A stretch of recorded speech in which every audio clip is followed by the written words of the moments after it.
เนาะพี่น้องกระโดดแล้วพี่น้องเนาะทางบ่หน่อยก็บ่ได้อัปเดตเรื่องราวน้องอาเบยเพิ่นเนื่องจากทางบ่หน่อยติดภารกิจเนาะพี่น้องเนาะก็บ่หน่อยก็บ่อยากให้มันซับซ้อนเรื่องเนาะพี่น้องบ่หน่อยก็บ่ได้เข้ามาอัปเดตน้องเพิ่นมื้อนี้ก็สิมาอัปเดตพี่น้องเนาะก็นี่แหละพี่น้องเอ้ยมื้อนี้ก็มาอยู่แถวห่มไม้ห่มตอกพี่น้องเนาะก็มื้อนี้ก็ล้มหลายพี่น้องเอ้ยมื้อนี้ก็มานั่งอัพคลิปให้พ่อแม่พี่น้องผู้มาฟังนํกันเรื่องราวน้องอาเบยก็ถ้ามันล้มเนาะพี่น้องมันเสียงดังรบกวนกับขอโทษขออภัยเด้อพี่น้องเด้อบ่ได้อยู่ในห้องเนาะมื้อนี้ออกมาข้างนอกพี่น้องก็เลยอัปเดตเรื่องราวน้องอาเบยอยู่แถวห่มไม้ห่มตอกนี่แหละแต่ว่าพายุแห้งพี่น้องมื้อนี้เนาะโอ้ลมบุมบ่มพี่น้องเอ้ยจักสิว่าจังใดก็คือพี่น้องก็อาจสิฮู้เนาะพี่น้องเรื่องราวน้องอาเบยเป็นจังใดก็ทางคลิปเบาละน้อยเพิ่นได้อัปลงพี่น้องเนาะบ่น้อยก็สิมาอ่าอัปเดตว่าซั่นเนาะเป็นจังใดเรื่องราวน้องอาเบยสิได้ลงปากเซบ่หรือว่าสิอยู่นำผู้สาวบ่หรือว่านำคู่ฮักเพิ่นนั่นแหละว่าง่ายซะเนาะพี่น้องเนาะเรื่องนี้บ่น้อยก็ยังบ่ได้ตัดสินเด้อพี่น้องเด้อเรื่องราวนี่ก็50-50เนาะพี่น้องก็มีแต่ว่าสิลองไปถามจากใจน้องอาเบยเบิ่งไปเปิดใจเพิ่นเบิ่งเนาะพี่น้องว่าเพิ่นสิลงไปต่อบ่หรือว่าสิอยู่แบบนี้หรือว่าสิอยู่นำไผนำอยู่ไสเนาะพี่น้องก็ FC เพิ่นก็โอ้ยพี่น้องเนาะเพิ่นก็แชทมาแล้วก็คอมเมนต์มาทางบ่น้อยว่าโอ้ยบ่ได้ไปหาน้องอาเบยบ่ก็คือทางบ่น้อยยากเวียกเนาะบ่ได้เข้าไปหาน้องอาเบยเพิ่นมื้อนี้ก็ได้อัปเดตเรื่องราวเพิ่นนั่นแหละพี่น้องเนาะบ่น้อยก็จักสิว่าจังใดพี่น้องเนาะ ก็ความคิดความเห็นจากพี่จากน้องจาก FC ทุกๆท่านนั่นแหละพี่น้องเนาะสิเอาจังใดเรื่องนี้สิเอาแบบใดต่อว่าซั่นซะเนาะแล้วก็แต่บ่น้อยได้ความคิดความเห็นแล้วบ่น้อยก็สิไปไต่ตองอีกเทื่อนึงเนาะพี่น้องบ่น้อยก็ยังบ่ได้ตัดสินดอกพี่น้องว่าน้องอาเบยเพิ่นสิเป็นคนจังซั่นจังซี่ที่อยู่แบบใดเนาะบ่น้อยก็บ่ฮู้ความคือกันพี่น้องต่อไปบ่ก็ได้เนาะเพราะว่าเรื่องราวมันมาฮอดคันนี้แหละพี่น้องเอ้ยก็เบิ่งกันไปยาวๆพี่น้องเนาะคือบ่น้อยว่าแหละเรื่องราวชีวิตคนมันบ่แน่นอนพี่น้องมันมีขึ้นมีลงมีขึ้นนั่นแหละบ่ได้หนึ่งก็แนวหนึ่งเป็นจังซั่นจังซี่อันนี้คือกันคือบ่น้อยได้ไปหั่นแหละคือลงปากเซคือกันเนาะบ่น้อยก็บ่ได้ตัดสินว่าน้องบ่สิอยู่ได้แท้บ่มีแต่วางจิตกลางๆพี่น้องเนาะให้พี่น้องวางจิตกลางๆก็คือเฮาฮู้กันนั่นแหละพี่น้องเอ้ยเนาะบ่ว่าแต่ว่าชีวิตน้องอาเบยเนาะพี่น้องชีวิตไผคือกันพี่น้องแต่มันบ่แน่บ่นอนพี่น้องเอ้ยบางเทื่อว่าผิดพลาดจังซั่นจังซี่พี่น้องเนาะขับรถกับล่างคือกันหมู่บ่ตามเฮาไปตามเพิ่นเฮาบ่ตามเพิ่นก็หมู่มาตามเฮาประมาณนี้นะมันบ่แม่นว่าเว้าเสียดสีกันดอกพี่น้องก็มันบ่แน่บ่นอนชีวิตคนเฮาเนาะน้องอาเบยคือกันพี่น้องเอ้ยบ่อยากให้พี่น้องหรือว่าเบิดสุขุสุคนนั่นแหละบ่คาดหวังกับน้องอาเบยหลายเนาะก็วางจิตกลางๆพี่น้องเอ้ยคือหน้าที่ของบ่น้อยก็มีแค่หน้าที่ถ่ายทำไปซื่อๆเนาะพี่น้องแบบว่าบ่สามารถไปควบคุมภัยได้น้องพี่น้องเนาะบ่สามารถอ่าไปยืนในใจเขาได้น้องพี่น้องมีแต่ว่าแค่บอกสอนฟังซื่อๆน้องพี่น้องเนาะเรือจังหันก็ขึ้นกับชีวิตเขาเองว่าซั่นซะพี่น้องกันเนาะเพราะนั้นก็บ่สามารถไปบังคับเขาได้ว่าซั่นซะก็สิประมาณนี้พี่น้องเนาะคือทุกสิ่งทุกอย่างเฮาก็ได้ได้บอกได้สอนไปแล้วเนาะพี่น้องได้บอกกล่าวบอกคำไปแล้วเลือจากนั้นก็มีแต่ขึ้นกับชีวิตจิตใจเฮาเองว่าซั่นซะเนาะเฮาสิไปบีบคนเป็นน้ำมันก็บ่ได้เนาะพี่น้องเนาะเอาไปคั่นไปบีบมีแต่ว่าคำไปบอกสอนไปเลือจากนั้นก็ขึ้นกับตัวเฮาเองว่าซั่นซะFC เพิ่นก็ถามมาอยู่โอ้บ่ไปอัปเดตบ่ซั่นๆเนาะพี่น้อง ก็หากันแล้วเวียกพี่น้องเนาะก็สิฟังจากพี่จากน้องนี่แหละพี่น้องบ่น้อยก็ได้เนาะบ่น้อยก็บ่ได้ตัดสินดอกว่าสิจะได้ต่อมีแต่ฟังจากพี่จากน้องจาก FC แหละสิเอาจังได๋ต่อน้องเพิ่นสิเอาจังได๋ต่อก็ปรึกษาหารือทางน้องไปถามทางน้องอาเบยเพิ่นก่อนพี่น้องเนาะถามก็สิถามส่วนตัวเพิ่นเองเนาะพี่น้องเนาะสิเอาจังได๋ชีวิตนี่ก็ได้ปัจจุบันนี่ก็ทางน้องเพิ่นก็คือสิหาอยู่หากินคือเห็นในคลิปทางบ่าวหลาน้อยเพิ่นเนาะพี่น้องเนาะแบบว่าไปหาขุดจิหล่อบ่หาหน่อไม้ แกงว่าซั่นซะเนาะก็เบิ่งกันไปยาวๆพี่น้องเอ้ยคือเรื่องราวน้องอาเบยก็ไผๆก็อาจสิฮู้เนาะพี่น้องว่าน้องอาเบยเป็นคนจังใดอยู่แบบใดใช้ชีวิตแบบใดเมื่อก่อนเนาะ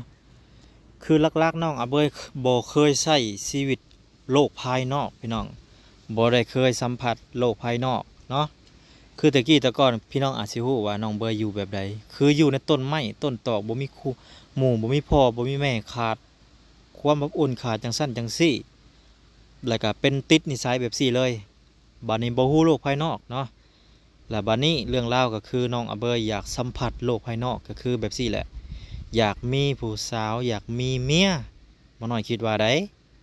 ก็บ่ติพี่น้องเพราะว่าไผๆก็คือไผๆก็ฮู้แหละเนาะพี่น้องชีวิตคนเฮาตะกี้มันเป็นจั่งใดตอนเฮายังหนุ่มยังน้อยเนาะอยากลองนั่นอยากลองนี่พี่น้องอยากกินอันนั้นอยากกินอันนี้อยากได้ลูกอยากได้เมียต้องการมันมีความต้องการน่ะนะพี่น้องมันก็ไผๆก็มีความรู้สึกแบบนี้คือกันเนาะพี่น้องเนาะอันนี้คือกันพี่น้องแบบว่าน้องอาเบยคือสิแบบว่าอยากสัมผัสโลกภายนอกว่าซั่นซะเนาะก็สิประมาณนี้บ่น้อยคิดว่านะเรื่องราวก็ต่างที่ว่าน้องเพิ่นอยู่นั่นแน่เนาะคือพี่น้องมีความคิดความเห็นจังใดก็สามารถคอมเมนต์มาทักทายหรือว่าแลกเปลี่ยนบทเรียนกันได้เด้อพี่น้องเด้อคือทางบ่น้อยนี่จะบ่มีความต่อว่าความเครียดความสร้างไผคือหน้าที่บ่น้อยคือหน้าที่สายกลางอย่างเดียวเนาะพี่น้องบ่สามารถไปตัดสินไผแล้วก็บ่น้อยบ่อยากเว้าใส่ไผเนาะก็มีแต่ว่าถ้ามันว่าง่ายก็คือขาเรื่องดราม่ามาบ่น้อยก็จะบ่ตอบโต้ถ้าว่าเรื่องดีเนาะพี่น้องความคิดความเห็นที่ดีบ่น้อยก็จะไต่ตองไปไต่ตองแล้วไปพิจารณาเบิ่งนะเรื่องราวมันเป็นจังไดเนาะก็สิประมาณนั้นแหละพี่น้องบ่น้อยก็ได้ คือเป็นหน้าที่บ่น้อยถ่ายทำแล้วก็เป็นสื่อกลางให้พี่น้องคือผิดกับบ่น้อยก็บ่ได้ว่าผิดเนาะพี่น้องถูกบ่น้อยก็ว่าบ่ได้ว่าถูกเนาะมีแต่ว่าทำหน้าที่ไปเรื่อยๆหั่นแหละพี่น้องเนาะจนว่าง่ายๆก็จนฮอดฝั่งหั่นแหละพี่น้องเนาะฮอดฝั่งคือแบบว่าตัวอย่างไปช่วยเหลือคนที่ว่าเฮ็ดเฮือนเฮ็ดซ่านเฮ็ดน้องน้ำนะประมาณนี้ก็เฮ็ดจนแล้วพี่น้องเนาะสิมีอุปสรรคหยังบ่น้อยก็บ่ได้ถอยพี่น้องเนาะสิมากีดกั้นขวางหยังก็มีแต่บุกไปอย่างเดียวพี่น้องเนาะบุกเท่ามันแล้วจังว่ากันใหม่พี่น้องเนาะคือมันหลายสิ่งหลายอย่างพี่น้องเนาะในบนโลกนี้ก็ได้เฮาแบบว่ายังบ่เข้าถึงพี่น้องเอ้ยมื้อนี้ทางบ่น้อยก็เข้าไปหาทางน้องอำเภอเพิ่นแต่เพิ่นบ่อยู่เฮือนพี่น้องเนาะก็บ่ฮู้ว่าเพิ่นไปไสสงสัยไปหาอยู่หากินบ่หรือจังใดเนาะเพราะว่ามีผู้สาวมาอยู่นำเลยก็ต้องแบบว่าหาอยู่หากินหาเลี้ยงแต่ว่าหาบ่หาอยู่หากินก็บ่มีแนวกินว่าซั่นซะพี่น้องเนาะไปสับพี่น้องไปเบิ่งภาพบรรยากาศตอนอยู่เพื่อนน้องอาเบยเพิ่นว่าเป็นจังใดน้องพี่น้องเนาะไปเบิ่งกันเลยน้องพี่น้องกับทักทายสบายดีช่วงเที่ยงพี่น้องเนาะก็โดนแล้วพี่น้องบ่ได้เข้ามาหาทางน้องอาเบยเพิ่นเนาะก็เนื่องจากค่างานของพี่น้องขึ้นบ้านขึ้นซองเวียกเฮือนทางน้องครับแม่กับตาน้องในนาเพิ่นเนาะมื้อนี้ลมโคตรลมแห้งเลยพี่น้องเนาะ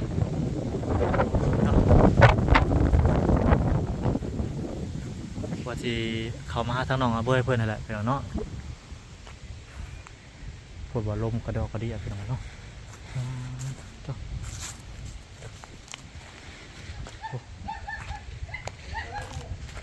ทางน้องอาเบยเพิ่นเฮ็ดเตาพี่น้องเนาะก็หนูเศษเตาเนี่ยนี่เนาะเศษจูดแค่นี้ฝนมันเบิดแล้วพี่น้องเนาะฝนเบิดแล้วบ้านใหญ่กว่าเก่าพี่น้องเนาะบ้านนี่ปุ๊เป็นเวิงบักใหญ่เลย FC พี่น้องเพิ่นก็มาเยี่ยมมายามทั้ง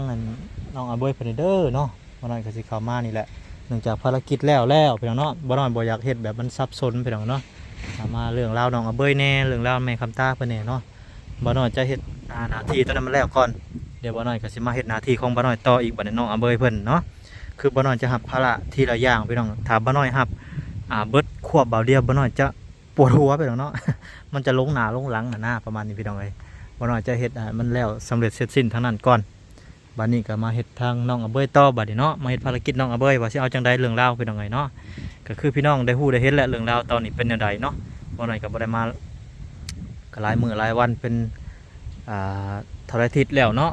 ก็คือที่เห็นนั่นแหละพี่น้องเนาะคลิปเบาหลาน้อยพี่น้องเอ้ยคลิปเบาหลาน้อยเพิ่นถ่ายมื้อน่ะเนาะก็เห็นทางน้องอเบยแล้วก็ทางมีทางผู้สาวบ่หรือว่าคู่ฮักกันแหละพี่น้องเนาะไปนำกันนั่นแหละไปหาอยู่หากินมื้อนี้ก็เลยบ่น้อยเข้ามาอัปเดตเพิ่นว่าซั่นซะพี่น้องเอ้ยเนาะก็เดินกับคอการทักทายสบายดีพ่อแม่พี่น้องเป็นซีมันสมบูรณ์สมบูรณ์บ่ว่าสิอยู่ไกลหรืออยู่ไกลบ่ว่าสิเป็นพี่น้องฝั่งลาวฝั่งไทยบ่ว่าสิเป็นพี่น้องทางต่างประเทศก็ยินดีต้อนรับเข้าสู่ช่องบ่น้อยเชียงรายคือเก่าคือเดิมเด้อพี่น้องเด้อพี่น้องเอ้ยเนาะโอ้ตลมแห้งอีหลีมื้อนี้พี่น้องเอ้ยปุ๊แบบมืดลมได้เดี๋ยวบ่แม่นมืดฝนพี่น้องเนาะหรือว่ามันสิตกทางอื่นลมเอาแท้เอาว่าพี่น้องเนาะโตขับรถจะเจอใช่เจอครัวคนแหละพี่น้องเสียงมันรบกวนขอโทษขออภัยเด้อพี่น้องบุบบั่มอยู่เนาะแต่วิทย์บ้านน้อยก็อัพคลิปอยู่นอกพี่น้องเนาะอัพคลิปอยู่ต้นอยู่ข้างนอกอยู่แถวห่มไม้แหละมันก็รบกวนบุบบั่มอะไรเนาะพี่น้องขอโทษขออภัยแต่บ้านนี้ก็สิเข้ามาเบิ่งน้องอเบยด้วยตัวจริงเลยพี่น้องเนาะมาเบิ่งด้วยตัวเองว่าเป็นจังใดพี่น้องเนาะเขาไปหาเพิ่นทางเพื่อนสันสาเป็นเนาะสามพี่น้องบ่ว่าระยะห่างเดี๋ยวเขาไปหาทางน้องอเบยกันเลย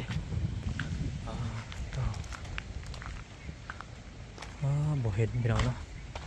บ่เห็นพายุสงสัยไปหากินบ่จักเกือบก็บ่เห็นพี่น้องเนาะเกือบบ่เห็นตะบอนเพิ่นเฮ็ดอยู่เฮ็ดกินพี่น้องเนาะเห็นแต่โอ้เพิ่นขังลมพี่น้องเพราะว่าลมมันแห้งนะก็ทางน้องอเบยเป็นก็ขังไว้เนาะนี่ก็สิเป็นไม้ประดู่ไม้นี้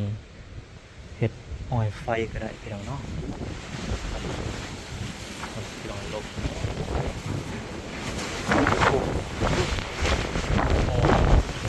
บุบเบิดเลยเกิดใส่ไป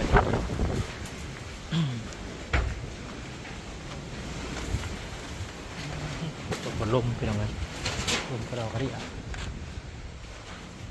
มีทางไปเลยลมก็ได้อย่าไปหากินพี่น้องเลยเนาะสงสัยไปหากินเดี๋ยวบ่อยู่แล้ว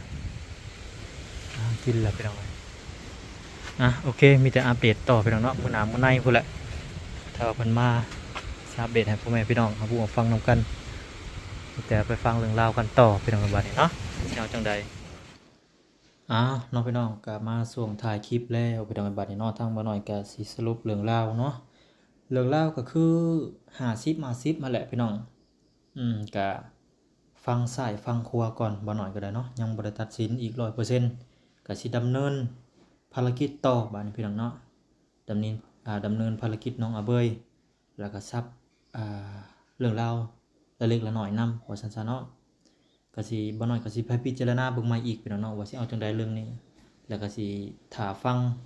ข่าวทั้งหลายทางแน่พี่น้องเนาะบ่น้อยก็ได้เนาะฟังข่าวจาก FC แล้วก็เรื่องราวจากคนอื่นนำว่าซั่นๆเนาะแล้วก็บ่น้อยก็สิไปลองไต่ตองเบิ่งว่ามันเป็นจังใดสิเอาจังใดต่อก็มีแต่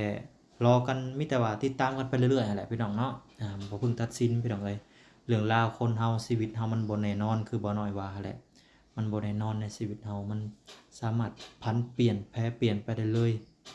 บ่สามารถควบคุมได้ว่าซั่นๆเนาะวางจิตกลางๆว่าซั่นๆพี่น้องเอ้ยบ่ให้คาดหวังหยังเกินไปเนาะโอเคเนาะพี่น้องเนาะมีเรื่องราวจังใดบ่น้อยก็สิอัปเดตให้พี่น้องก็มีแต่ผู้และอีพีหน้าทางน้องเพิ่นมาแต่หาอยู่หากินก่อนเนาะมื้อหน้ามื้อในบ่น้อยก็สิมาอัปเดตเพิ่นใหม่แล้วก็สิดำเนินเรื่องราวไปเลยบัดนี้บ่น้อยก็ได้เนาะสำหรับสมมุติว่าสำเร็จภารกิจแล้วเนาะถ้าว่ามีภารกิจทางอื่นก็สิควบคู่กันไปนํบัดนี้ทางบ่น้อยก็สิอัปเดตไปเลย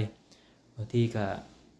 ว่าบ่ได้เนาะบางทีก็สิได้ไปส่งน้องเพิ่นอยู่ปากเซ่บางทีก็บ่ได้ไปส่ง2เรื่องนี่แหละพี่น้องเอ้ยเราติดตามกันต่อไปเนาะสำหรับคลิปนี้ก็ขอกล่าวคำว่า สบายดีพี่น้องสบายดี